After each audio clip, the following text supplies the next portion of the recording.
மிக நீண்ட இடைவெளிக்கு பிறகு வேங்கை வலையொலி உறவுகளுக்கு வணக்கம். இந்த மாதிரி தனியாக உட்காந்து நான் கருத்து பேசி காணொலி போட்டெல்லாம் பல மாதங்கள் ஆயிடுச்சு, சில மாதங்கள் ஆயிடுச்சு.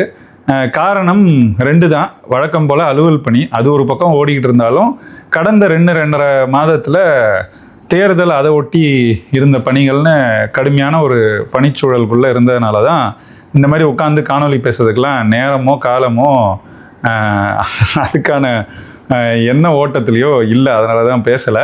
இப்போ கடந்த சில நாட்களாக இப்போ தேர்தல் முடிந்த பிறகு திரும்பவும் அலுவல் பண்ணி அதில் கொஞ்சம் சரி செய்ய வேண்டியது அதெல்லாம் இருந்துச்சு. கவனம் செலுத்திட்டு இன்றைக்கி தான் கடைசியில் நேரம் கிடைக்கிது உட்காந்து பேசுகிறதுக்கு. ஓய்வும் இடையில கொஞ்சம் தேவைப்பட்டதுனால அதுவும் எடுக்க வேண்டியிருந்துச்சு. இப்போ என்னென்னா எக்ஸிட் போல் அது நடந்து ஒரு பெரிய குழப்பத்தை உருவாக்கியிருக்கிறாங்க. ப்ரீ போலில் வச்சு ஒரு குழப்பத்தை உண்டாக்குறாங்கன்னா நமக்கு நோக்கம் புரியுது. எக்ஸிட் போலை வச்சு ஒரு குழப்பத்தை உண்டாக்கி என்ன பண்ண போகிறாங்க, இது எதுக்காக செய்யப்படுது, செய்யப்படுவதன் நோக்கம் என்ன, இதோட வரலாறு எப்படி இருந்திருக்கு அப்படிங்கிறத தான் சுருக்கமாக நம்ம பார்த்துட்டு நம்ம ஏன் இதை பற்றி கவலையே பட வேண்டியதில்லை அப்படிங்கிறத பற்றி தான் கொஞ்சம் விரிவாக பேசணும்னு நினச்சேன். வாங்க காணொலிக்குள்ளே போகலாம்.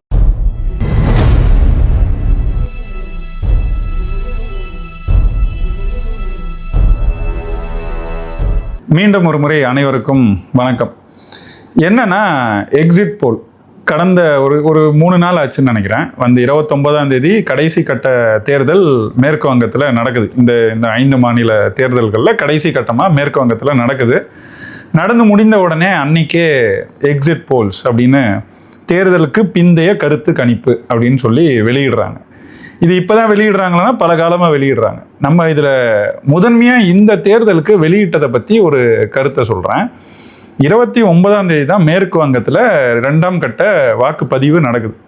அதே 29ஆம் தேதி இயல்பாக வாக்குப்பதிவு நடக்குதுன்னா எத்தனை மணிலேருந்து எத்தனை மணி வரைக்கும் நடக்கும்? காலையில் 7 மணிலேருந்து மாலையில் 6 மணி வரைக்கும் வாக்குப்பதிவு செய்யலாம், நீங்கள் ஓட்டு போடலாம். 6 மணிக்கு வாக்குப்பதிவு முடியுது. பெரும்பாலும் பார்த்தீங்கன்னா எவ்வளவு வாக்குப்பதிவு நடந்துச்சு, எவ்வளவு பேர் வாக்கு செலுத்தியிருக்கிறாங்க, அது எவ்வளவு விழுக்காடு. இப்போது 6 கோடி பேர் வாக்கு செலுத்துகிறாங்கன்னா 5.5 கோடி பேர் வாக்கு செலுத்தியிருக்காங்க அப்படிங்கிற தரவு நமக்கு கிடைக்கிறதுக்கு, உறுதியான தரவு கிடைக்கிறதுக்கு மாலையில் ஒரு 7 மணி 8 மணிக்குள்ளே ஓரளவுக்கு சொல்கிறாங்க.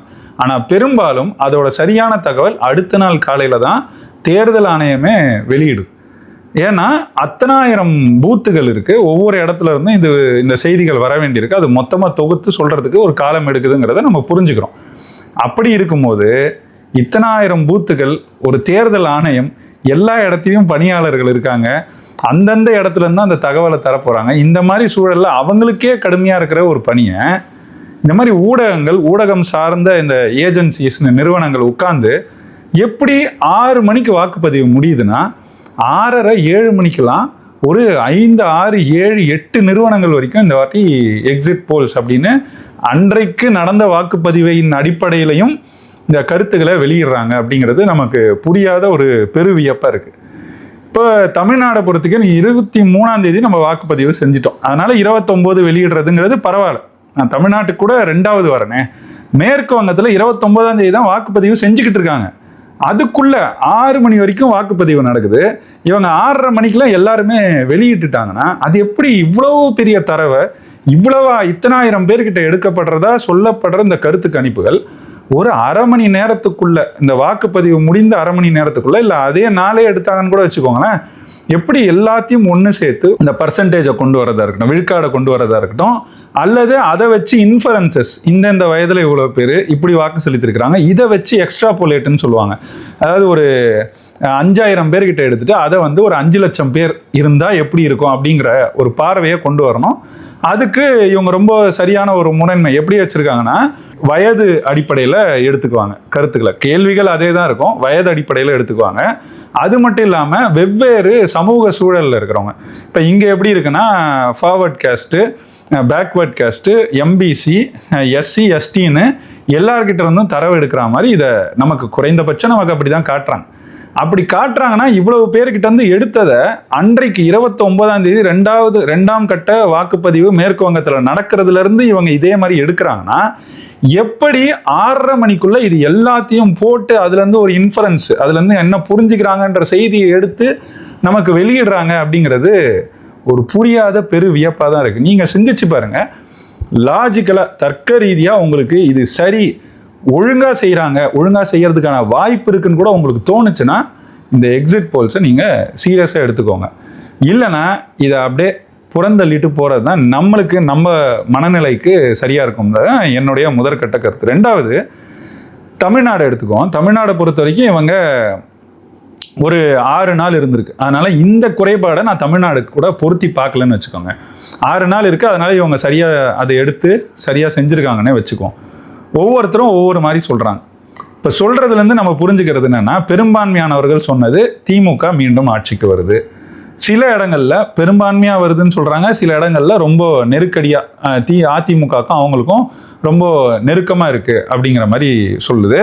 சில இதில் பார்த்தீங்கன்னா அதிமுக வரா மாதிரி 1 or 2 சொல்கிறாங்க. கடைசியில் இந்தியா டுடே ஒன்று மட்டும் இது எதுவுமே இல்லாமல் நான் புதுசாக உருட்டுறேன் பாடுறான்னு தாவேகா ஆட்சிக்கு வருது, அல்லது தாவேகா தான் முதல் பெரும்பான்மை கட்சியாக வரப்போகிறது அப்படிங்கிற செய்தியை ஒரு கருத்து கணிப்பை வெளியிட்டிருக்காங்க. இது எல்லாத்தையும் பார்க்குறோம். வரக்கூடாது அப்படின்லாம் நம்ம சொல்லலை.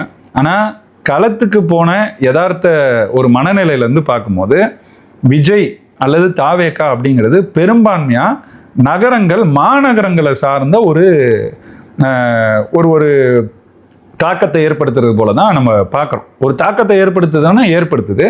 எப்படிப்பட்ட தாக்கம்ன்றது 4ஆம் தேதி தான் உறுதியாக தெரியும். அப்படியே அந்த தாக்கம் ஏற்படுத்துகிறாங்கன்னா எங்கே ஏற்படுத்துகிறாங்கன்றத பார்த்தீங்கன்னா கட்டாயம் அது மாநகரங்களை சார்ந்ததாக மட்டும்தான் இருக்கும்.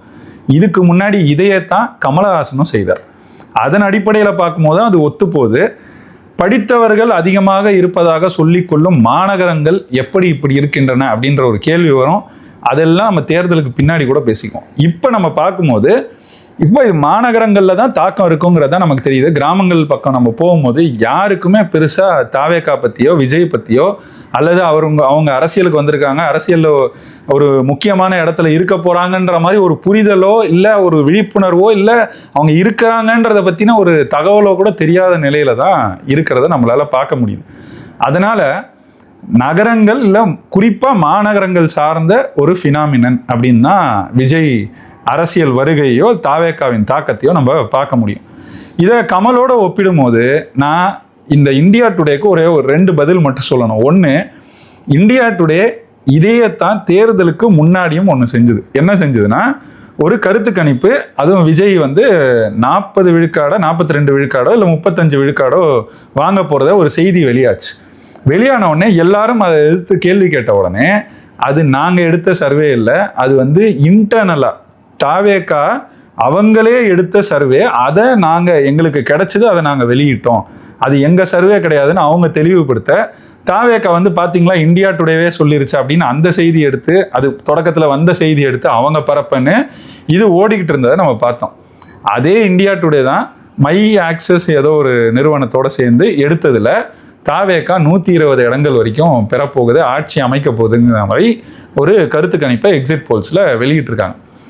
ஒரு செய்தி வரும்போதே அதை எப்படி வெளியிடணும் தெரியாமல் வெளியிட்ட ஒரு நிறுவனம், அதை எடுத்து மார்தட்டி கொண்ட ஒரு கட்சி, இவங்க மார்தட்டி கொண்ட பிறகு அது எதிர்வினையான பிறகு அது எங்களுது இல்லைன்னு சொன்ன அந்த செய்தி நிறுவனம் இவங்க தான் இப்போது தாவேகா ஆட்சிக்கு வரப்போகுதுன்னு சொல்கிறாங்கன்னா அதையும் சிரிச்சுட்டு கடந்து போகிறத தவிர நமக்கு வேறு வழி இல்லை.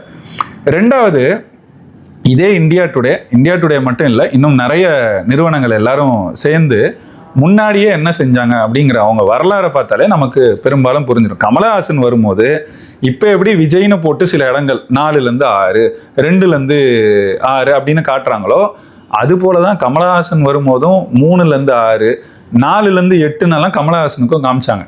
கடைசியில் என்ன நடந்துச்சு? அன்னைக்கு கமலஹாசனை காமிச்சவங்க கமலஹாசனை விட அதிகமாக 2019, நான் சொல்கிறது 21 தேர்தலில், 19 தேர்தலையே கமலஹாசன் போட்டியிட்டுட்டாரு.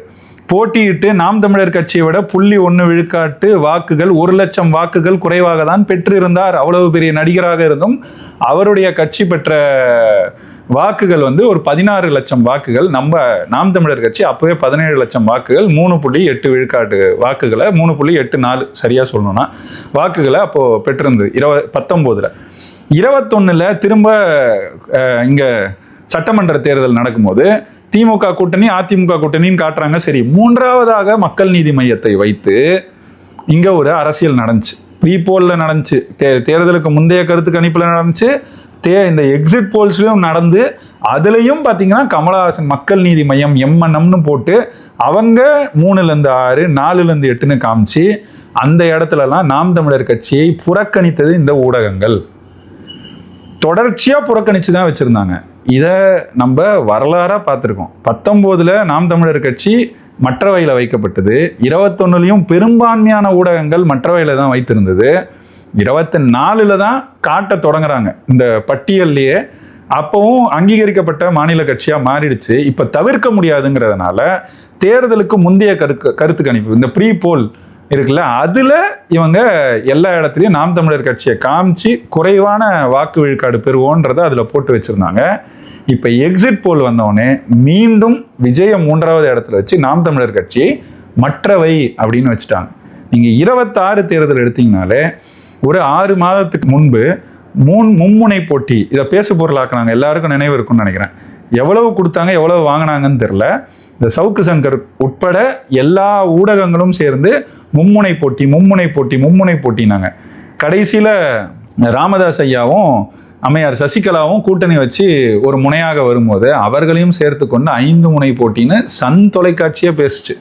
அதுலேயே போய் உட்காந்து அதை பற்றி கேள்வியும் கேட்டு அவங்க என்ன செஞ்சிருந்தாங்கன்றதை சுட்டி காமிச்சிட்டு வந்தவன்ற முறையில் எனக்கு அதை பற்றி நல்லா தெரிஞ்சதுனால சொல்கிறேன். இப்படித்தான் இவங்க எப்போவுமே நாம் தமிழர் கட்சியை மட்டம் தட்டுவது போல இந்த ஊடகங்கள் தொடர்ந்து கையாண்டு இருக்கின்றன. இந்த வாட்டியும் பார்த்தீங்கன்னா தந்தி தொலைக்காட்சி மட்டும் எடுத்துக்கிட்டிங்கன்னா அவங்களோட தொலைக்காட்சியில் விவாதங்களில் பல இடங்களில் கூப்பிடுவாங்க. முதன்மையாக எங்கன்னா விஜயை பற்றி நடத்தப்படுற இடங்களில் அதுவும் அது ஒரு மாதிரி எதிராக நடத்தணும்னா அதில் நாம் தமிழர் கட்சியை கூட்டிகிட்டு வருவாங்க. அந்த இடத்துல நம்மளை வச்சு அதை வந்து விஜய்க்கும் நமக்கும் எதிரானதுன்ற மாதிரி உருவாக்குறதுக்கான ஒரு முயற்சியாக தான் அதை நம்மளால் பார்க்க முடிஞ்சுது.